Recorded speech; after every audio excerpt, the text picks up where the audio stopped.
Thank you for joining us today. Maybe some people will pop in the meantime, but I'm not going to wait any longer to be mindful of all of your time. Today we are going to have a Q&A session, something new in our community building webinars, where we have two of our content writers here live to present some tips and tricks. We also gathered some questions from your side, so they have created a nice PowerPoint that tells a story about how they write, and that also answers a little bit of your questions. We also have Milan and Michael here today, two of our customer success managers, and I think that most of you here present are in one of their, how do you say it, communicating with one of them. Please, if you have any questions, put them in the chat, or you can also raise your hand. But for now, let's say Victoria, Vicky, and Julie, I'm giving the mic to you to start the presentation on the content writing. Thank you, Sarah. Hello, everyone. Thank you for joining us today. My name is Vicky. I'm a content writer here at MobieTrain. Today, my colleague Julie and I, we're going to give you a bit of an introduction into the basics of microlearning and what content writers do to make trainings fun and engaging and short. I know this is technically a Q&A session, so the idea is to trigger your interest and maybe help you recall some of the questions that you have while you're writing. Myself, I've been working at MobieTrain for 2 years. I have previous experience in researching for the humanities, so I'm passionate about reading and learning new things. Julie, you want to introduce yourself? Oh, of course. Hello, I'm Julie. I've been working with MobieTrain for almost a year now. I've had a career in teaching for 15 years. So I am well familiar with education and what works in terms of asking questions or how to deliver knowledge. Indeed. Okay, so I think we can jump onto the agenda now. As you see, we're going to cover some very different topics, but the idea is not, of course, to tell you how you should write, but to inspire you to try out different things. And hopefully, as I said before, help you come up with some questions that you may have for us. So we wanted to start by reminding you that the pillar of microlearning is empowering. Sarah, we can go to the next screen. The goal of MobieTrain as a company, but also our goal as content writers, is to write a training that can actually empower an employee at work or in their own personal life. When we focus on doing learning fun and quick and to the point, what we try to do is trigger an interest in learning in general and encouraging a culture of learning in companies so that employees, users can not only, for example, sell a product in the most informed and timely manner, but also familiarize themselves with different skills that can help them improve their life in general. For example, having a good night's sleep or having a good experience during a difficult conversation or doing small talk with a client even though they're nervous. So that is the goal of MobieTrain as a whole, right? To the next screen, Sarah. So the idea is to do learning that is motivating and that feels good, that you don't have a stressful or boring experience while you're learning, but that you actually have fun. Julie, do you want to tell us a bit more?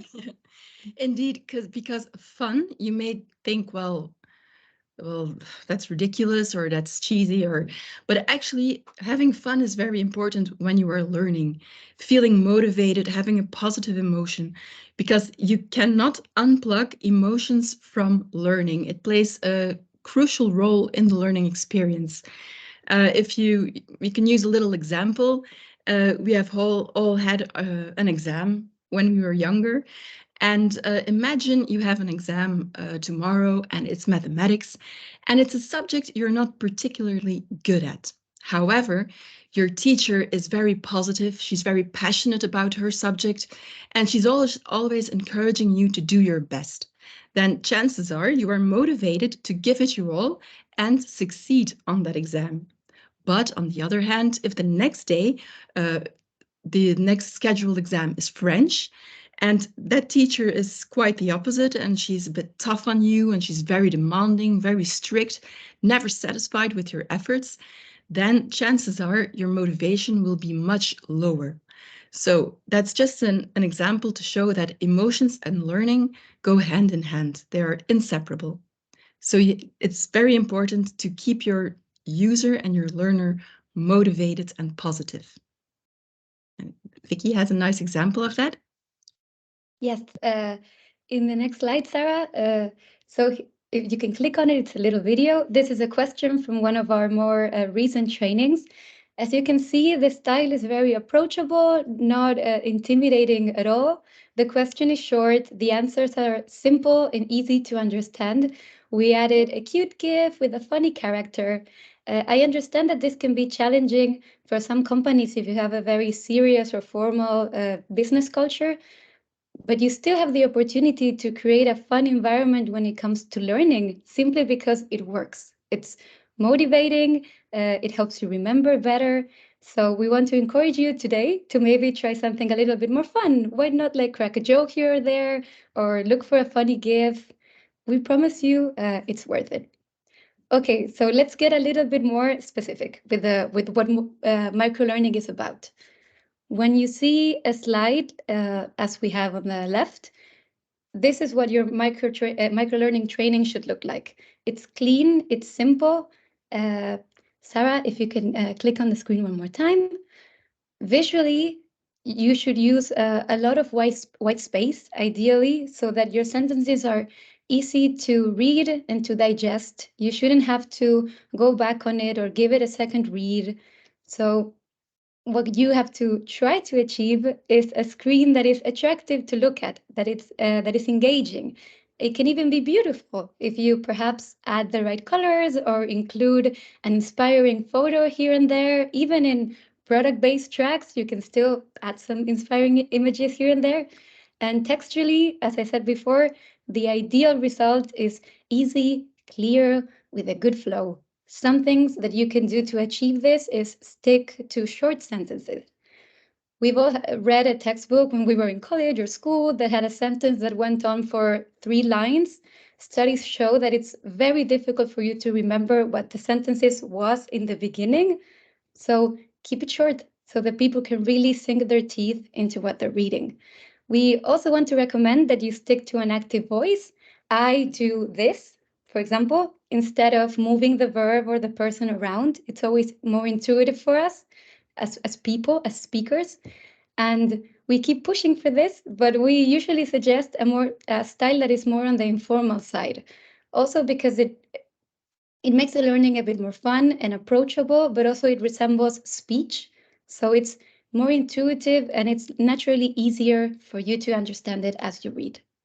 In the next slide, there's an example, also from one of the content writers here at MobieTrain. The idea is, if I can leave you with something, is that if you want a training that people remember, linguistically, it has to be simple, and visually, it has to be attractive. So even in this example, the training was about well-being, and it says, for example, be more like a mountain. It's completely normal to feel overwhelmed every now and then. We're all human. But don't worry, we're about to give you the best tips and tricks in the book to help you with your own feelings. Let's see if you can be more like a mountain, still grounded through the changes, the weather, time, the seasons, accepting change, not resisting it. So something simple, inspiring, and visually nice to look at. There's some examples in the next slide as well. The idea of these pictures is to give you a sense of atmosphere. Users, when they go from slide to slide, they also start to get into the mood of a training. So for example, the screenshots are for a training about how to have a nice morning. When you think of a nice morning, you think of, right, open window, the sun, it's very luminous. So we chose, for example, yellow colors to make you think of the sun, and a palette that is also orange and yellow. And the photos have a bit of a fashionable style to also like motivate you to have a cool morning. So you can really use your images and the text and the colors to set an atmosphere for the learner that is fun, that is engaging, and that is approachable. In the next slide, however, we bring the more, let's say, boring part of writing a training. While it's ideal to have a training that is simple and easy and flows very well, to get there, you have to go up the mountain a little bit. You have to create a structure. This is the most difficult part of coming up with a training, is deciding what it is that you want to say, how are you going to say it, which really, really nice to knows, but not need to knows you're going to leave out of the training. In microlearning, every word counts. So this part is really important. So yes, that's where I come in for the boring part. As Vicky said, structure is key. It is not the most fun part to do, but it is very essential. We want to create simple, readable slides, and therefore you need a strong structure. So before you get started, before you even get to your writing, you have to think about it. You have to make a strategy, actually. So we have created a general roadmap for you to follow when you want to create a learning moment. So first of all, you decide on the subject. Which subject do you want to cover? Then ask yourself some sub-questions about the subject. What are the need to knows? What do I want to talk about? When did it happen? Where did it happen? Why? Why do we do certain stuff? And just answer those sub-questions in short bullet points. So you have the bones actually of your learning moment. And when you have answered all those questions, you have your steps will arise actually.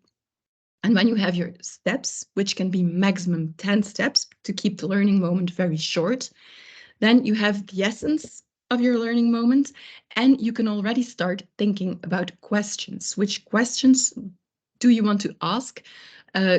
Because you have to know which knowledge you want your user to retain.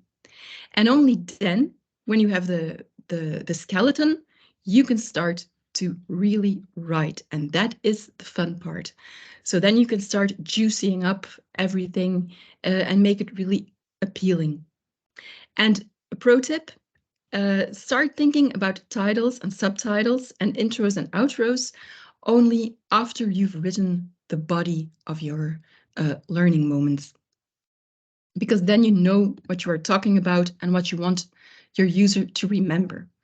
So this is a little example of a structure that one of our content writers made about the morning routine.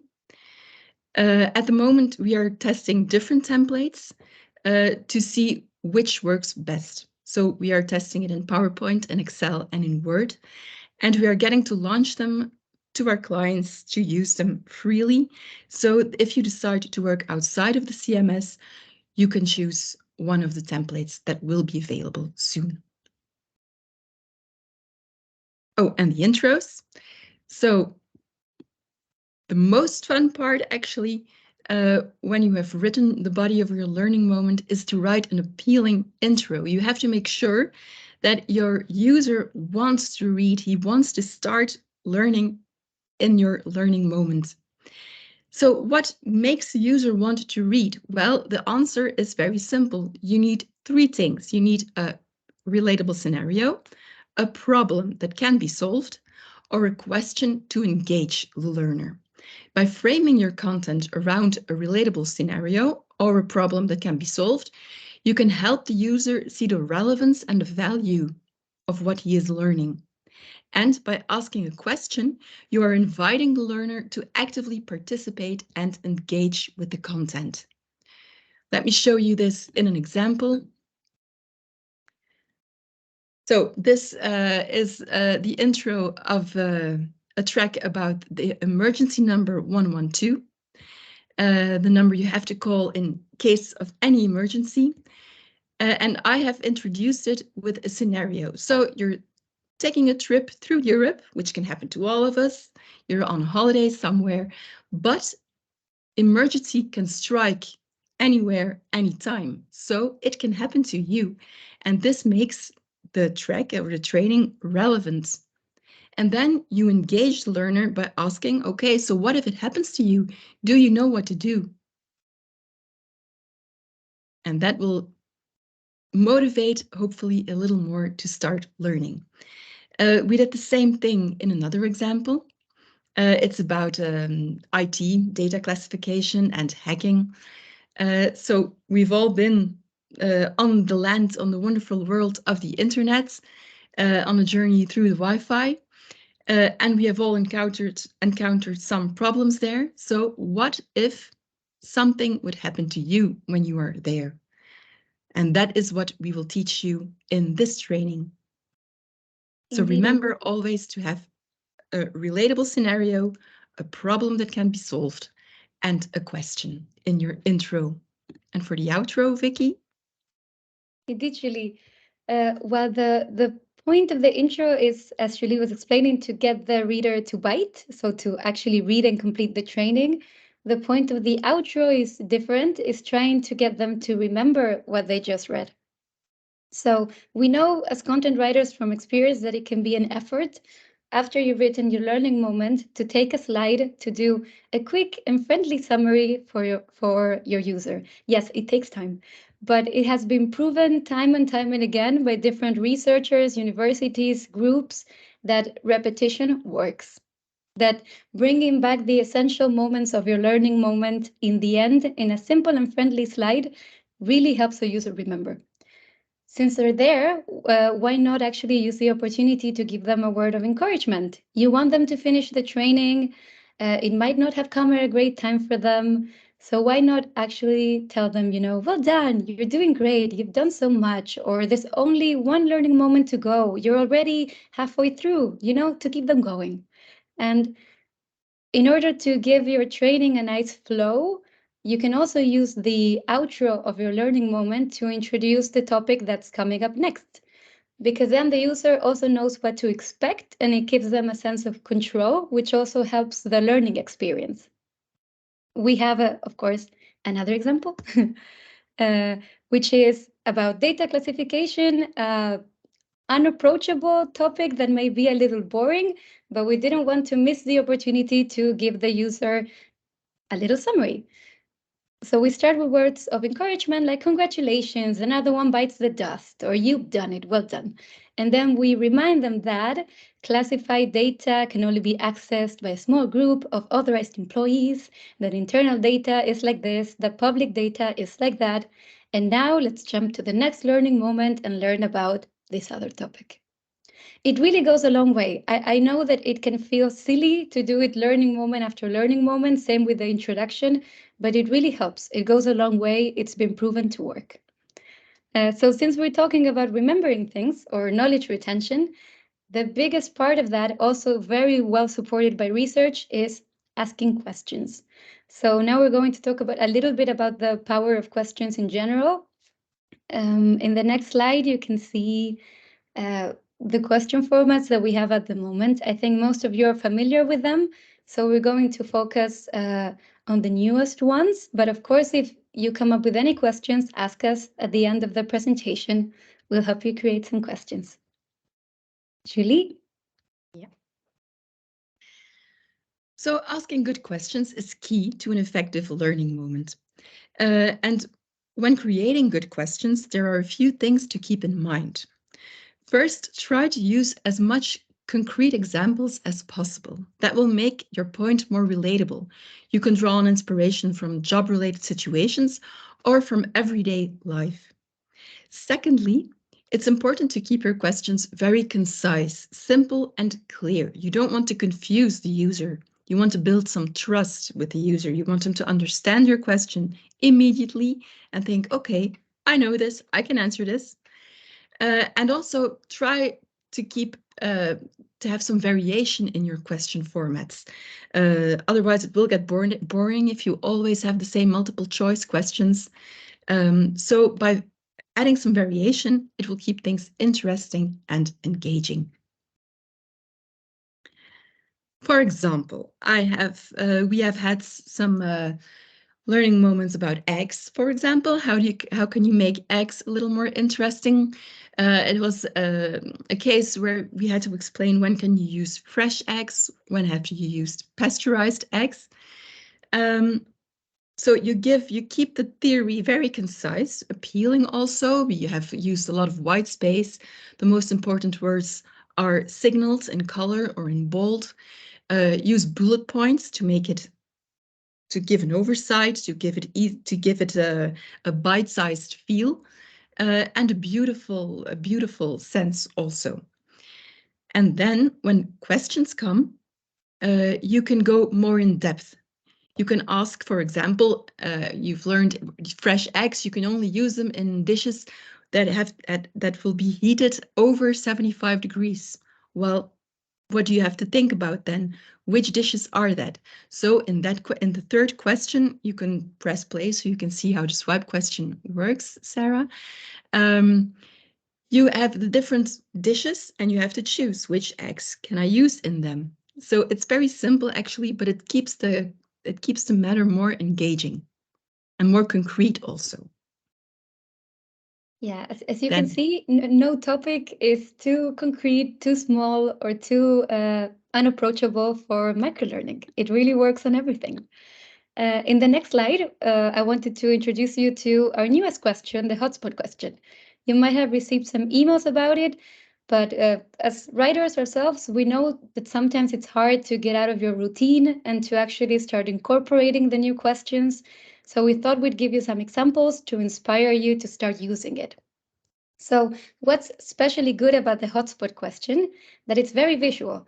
MobieTrain is on a journey to become an increasingly more visual company, and we want our learning to move away from so much text. So we've come up with a question where you can choose a picture, so an image, and then you have some spots that you can place on the question, and you can mark some of them as correct. So this question is ideal for testing the location of something. For example, if you have a map and you want to ask people, remember where the party is, you can drop a few spots and they have to choose the right one.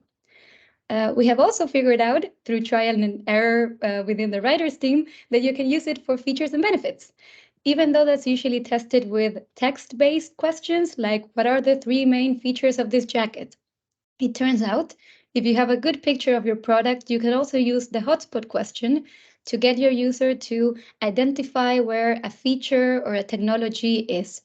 So it's good for testing visual information in general. We have some examples coming up, of course. On the far left, you can see a brain. So this is a good example of testing location. What is, for example, traditionally the creative side of the brain? Is it left or right? You can drop 2 dots and get your user to choose. The question in the middle is part of a track for baristas about different types of coffee, and they had to identify which coffee has more milk.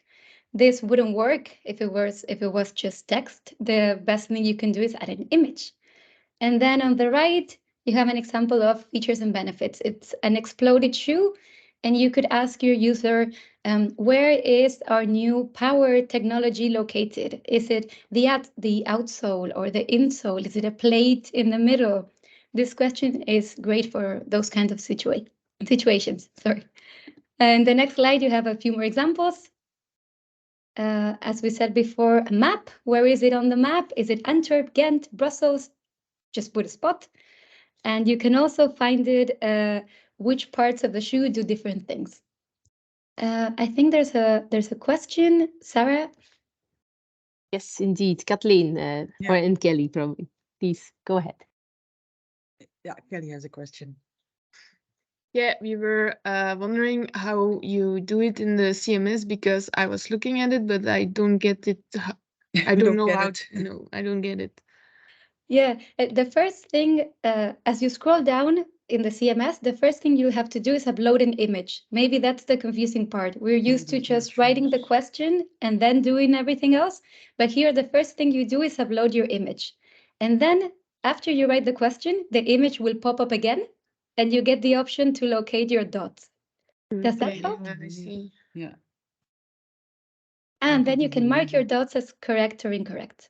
You can move the dots. Yeah. Yeah. Ah ja, Ja. dus je moet daarop klikken. Oké. Okay. Clear. Okay, Thank you. thanks. Yeah. Great. Happy to help. Okay, and that's it actually for the hotspot question. So Julie will now give us a little bit of insight of a learning theory that she learned in her time as a teacher. Yes, don't worry, I won't go too in depth either. But it's important to realize that questions are not just a bit of a filling of your learning moment, but that questions help you learn also. They are very valuable tools, actually. And in questions, there is a hierarchy also, and it's called the taxonomy of Bloom. Bloom was a scientist, psychologist, sorry, who has developed an explanation, a theory of the process of learning. So he divided learning in different levels of thinking. So it works from top to bottom, actually, and each level is built on a foundation of the previous levels. So before you can understand the concept, you must have knowledge of the concept. You have to remember it. And before you can apply your knowledge, you have to understand your knowledge, and so on and so on. So different questions address different thinking levels. So please always consider, or try to consider, that when choosing a question, you think of the level of thinking you want your learner to use. For example, in the first example, we are using an apply level. It was a track about clear communication in the hospitality business. It was about allergies, and we've had a theory about how important it is that you ask your guests if they are allergic to some foods. But how do you actually do that? What do you say, and especially what don't you say? So it's actually just really putting into practice the theory. And can we go back just one slide, Sarah, because I forgot to mention something. As you see, we have remember, understand, apply, and analyze. Those 4 levels are covered the most in our microlearning. To evaluate and create, that's actually something that the user or the learner will start doing in his job when he has when he has done the microlearning. He can actually start applying his knowledge in the work field and come up with his own ideas, or have some critical thinking about practices that are being done in the work field. So that's something that we cannot really do in the microlearning, the create and evaluate, but it will come naturally to the employee by covering the other levels. So back to the next slide. You can use different question formats. So to exercise the knowledge, you can also use the swipe question, correct, incorrect, for example, or you can also use it to distinguish and compare certain characteristics or features and benefits. And when you start distinguishing and comparing, then you are analyzing your knowledge. You are breaking it up into little parts. I have some other examples on the next slide, Sarah. So for example, the true or false question, here it is used in our track about food for thought, so the interaction between the guts and the brain. It was quite a complicated explanation, and you can easily test if your user has understood the matter by just asking a true or false question. You can also use other question formats for that, like the yes or no question, or multiple choice, or multiple answer question. But it's very important to regularly check if the user is still with you, and also normally he is still with you, and then it will build his confidence. Another question that we haven't mentioned yet is the ranking question. The ranking question is especially useful when you are addressing technical matter or procedures. They are suitable for putting particular steps of a process in the correct order. Here I have used it also in an emergency track about calling 111. Your neighbor's house is on fire. What do you do? What do you have to say when you call? So you can be creative also and use it in different kinds of theory. And Vicky, for the final words. Yeah, thank you. So we want to acknowledge, as we are closing this presentation, that creating good trainings is a lot of work. We know. And that, of course, you might even have competing priorities within your company. It's not the only responsibility that's been assigned to you. So it can be difficult to take the time or to find the time to rewrite a slide, to look for a video when your training is too text heavy. But we want to reassure you that it works. It really does. We have seen, users that had to deal with long and technical trainings and how their engagement was boosted immediately as soon as we started trying to switch it up with shorter trainings, with more casual trainings.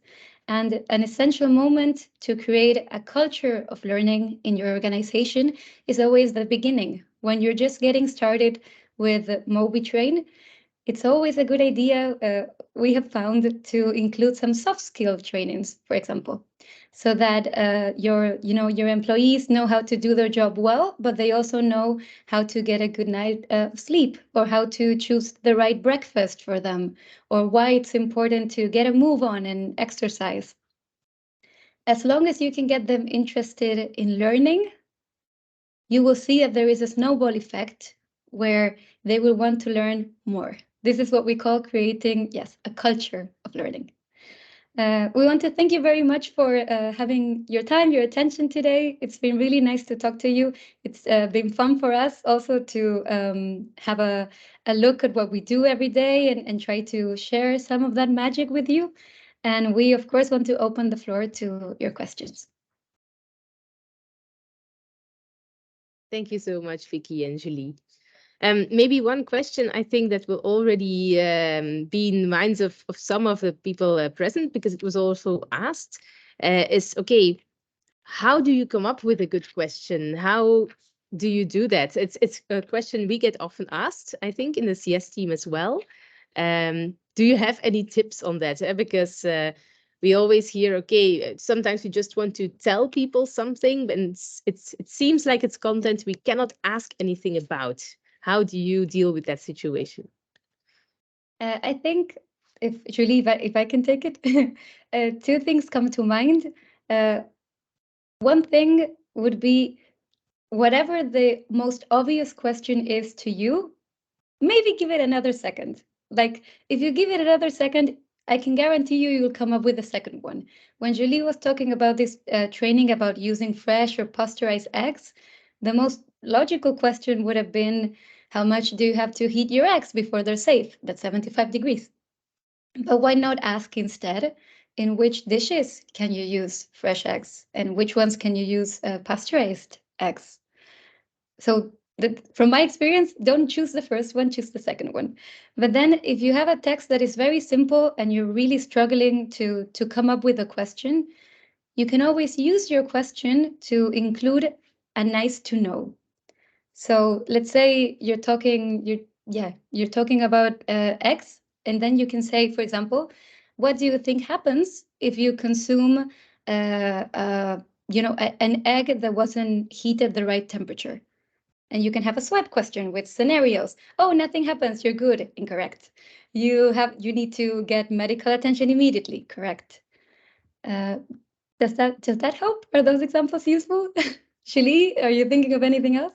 Yes, I'm also thinking that sometimes if the content is a bit self-explanatory, or you think it's too easy, maybe you can even start with a question to test their knowledge. What do you already know? And then maybe they already know and it's okay, just quickly repeat the matter. And if they don't, well, then thank God they can learn it again. So that can also be a fun way of introducing content. Yeah, true. In the X example, I'm committed to this weird example. You can start off directly by asking, do you think it matters if eggs are heated to a certain temperature? Yes or no? And then users can just guess. Remember that it won't affect if they get it. I've heard a concern from people who write their trainings that they don't want their users to have a low score, so they don't like questions about guessing. But it really won't affect the score much. Remember that you always have the final quiz where you get to redo your questions and you can get a higher score. So I think it's not really a concern. Just go for it. Get them to guess. And also, sometimes not every slide or everything you mention has to have a question. You can sometimes just, okay, it's been said, you will remember it. You can do that too. Not too often, but Indeed, or bring it back in the final summary. That's also a way of a form of repetition.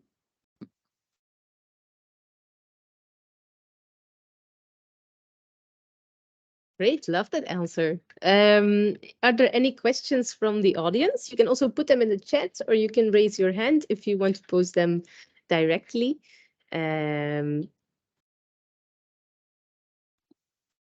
Otherwise, maybe we could ask you, what is it that you struggle when you have to sit down and write? What is something that you find difficult or frustrating? Maybe we can give you a hand.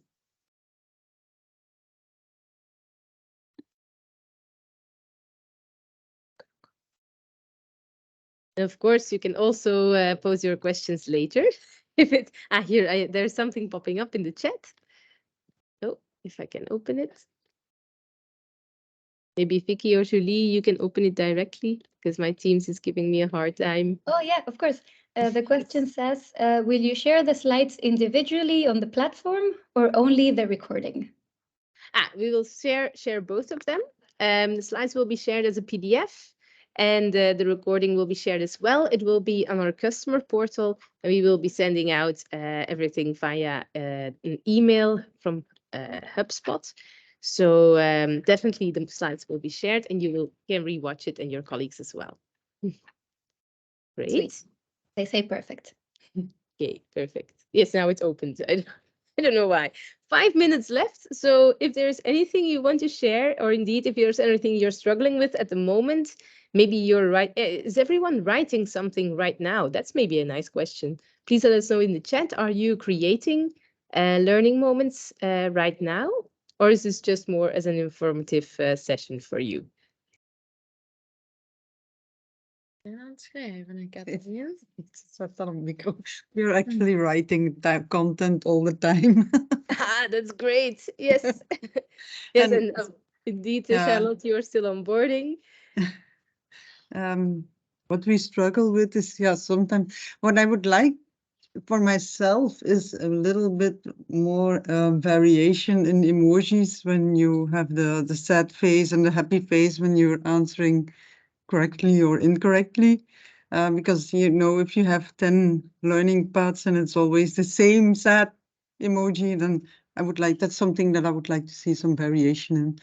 And That's otherwise, definitely we were something just can, talking. Sorry?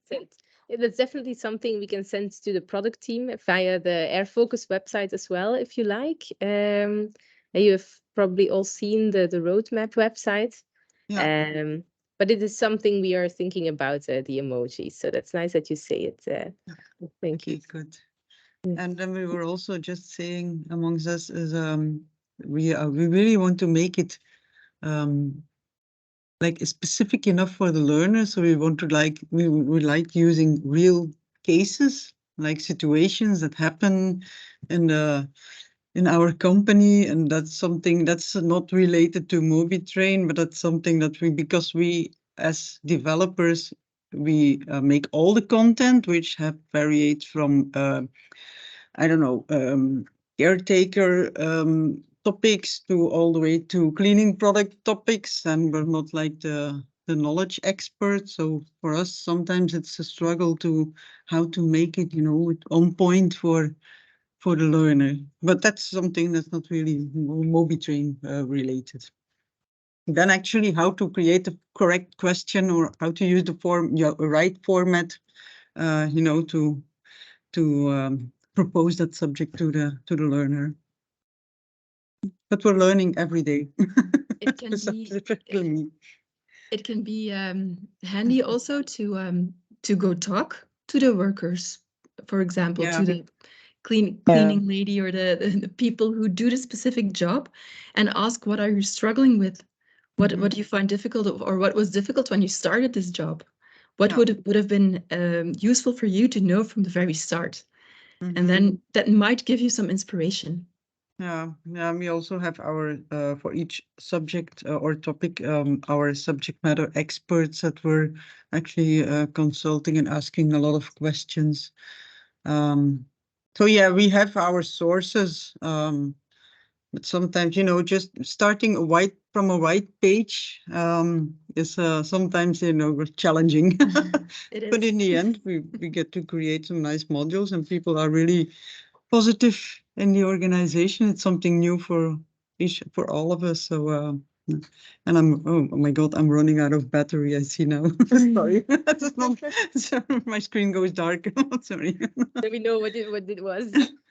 No problem. Yeah. Maybe also a question from Charlotte to the audience. How long does it take on average to create your micro-learning? So I think, yeah, it will probably be different for everyone. Maybe Kathleen and Kelly, you can already start. How long would it take you to create a micro-learning? We And always then say maybe we have to define what a micro-learning is. Is it one dot? Is it one dot, or is it a whole training? That's a little bit. Yeah, we're actually right now we're focusing a lot on crash courses. I have actually started creating my first like real learning, classic learning path it's called, which is something completely new for me. So I have to, you know, redesign my own thinking. But we say like, do we say if we would work on it like full time, 6 weeks? From content gathering to proposing it for a first review round. Yeah. Yeah, I think that's an average. From our side, I can say that, Julie, correct me if I'm wrong, but between digesting the content and writing and then putting it in the system, it's usually 2 or 3 hours per learning moment. So each thought. Yeah. Maybe And some other clients also. Do you have anything to add to that? Is that also your experience? You can also add it in the chat if you don't want to unmute yourself. in the meantime, maybe Kathleen, is it right? I was thinking, indeed, what, as you say, the most difficult part is starting usually. Yeah. And something that I've come up with to bridge that gap is to start by thinking, okay, what's the point of this? Why do I have to write this? And then you already have something that is key to the training, which is the relevance. And so you have a good slide to start. If it's for legal reasons, if it's for, you know, protecting the integrity of your files and your data on your computer, if it's better for your performance or better for you as a person, it's that usually helps me to find a place to start.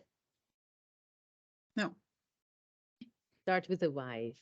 Yeah, the why, indeed.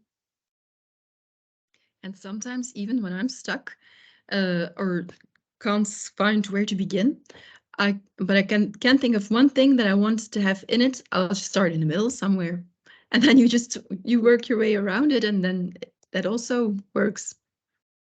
Yeah. All right. It's also a good one. Okay, I think we're around at the time.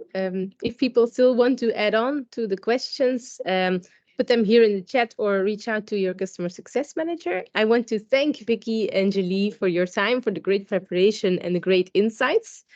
For me, it was really informative and interesting. I hope it was for all of you as well. And we will see you next time in the next webinar. Enjoy the Thank rest of your you. day. Bye. Have a good day. Goodbye. Bye-bye. Bye-bye. Bye-bye.